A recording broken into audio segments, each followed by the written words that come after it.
محترم حاضرین، آخر میں چند باتیں کہہ کر کے اپنی نشست لینے کی کوشش کروں گا۔ ہم رمضان کے روزے تو رکھتے ہیں،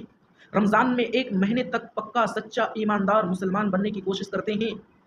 جھوٹ بولنا چھوڑنے کی کوشش کرتے ہیں، لیکن جیسے ہی رمضان گزر جاتا ہے پھر واپس ہم برے کاموں میں ملوث ہو جاتے ہیں، حرام کاموں میں لگ جاتے ہیں، کبیرہ گناہوں میں لگ جاتے ہیں،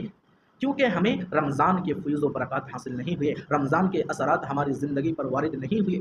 رمضان کے فیوز و برکات حاصل ہونے کا مطلب ہے کہ رمضان کے بعد بھی پورا سال اسی طریقے سے اپنی زندگی گزارو جس طریقے سے رمضان میں گزاری، یعنی چوری سے باز رہے، گالی گلوچ سے باز رہے، لڑائی سے باز رہے، بے ایمانی سے باز رہے، خیانت کرنے سے باز رہے، ایمانداری اور امانت کے ساتھ رہے، تو اسے کہتے ہیں رمضان کے فیوز و برکات حاصل ہونا۔ ہم رمضان المبارک کے مہینے میں تو ایسا کرتے ہیں، لیکن جیسے ہی رمضان گزر جاتا ہے پھر ہم واپس اپنے نہج پہ لوٹ جاتے ہیں، یعنی پھر برے کاموں میں ملوث ہو جاتے ہیں۔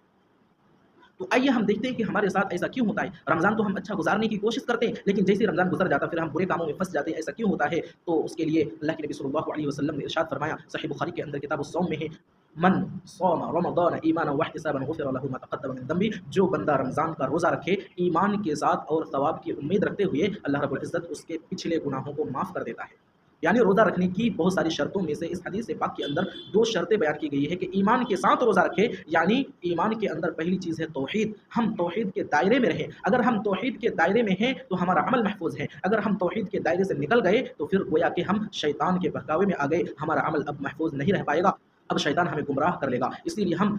توحید اسی لیے ہم توحید کو اپنائیں، یعنی صرف ایک اللہ کی خاطر روزہ رکھیں، صرف ایک اللہ سے مانگے جو کچھ بھی مانگے، اور شرک سے بچتے رہیں۔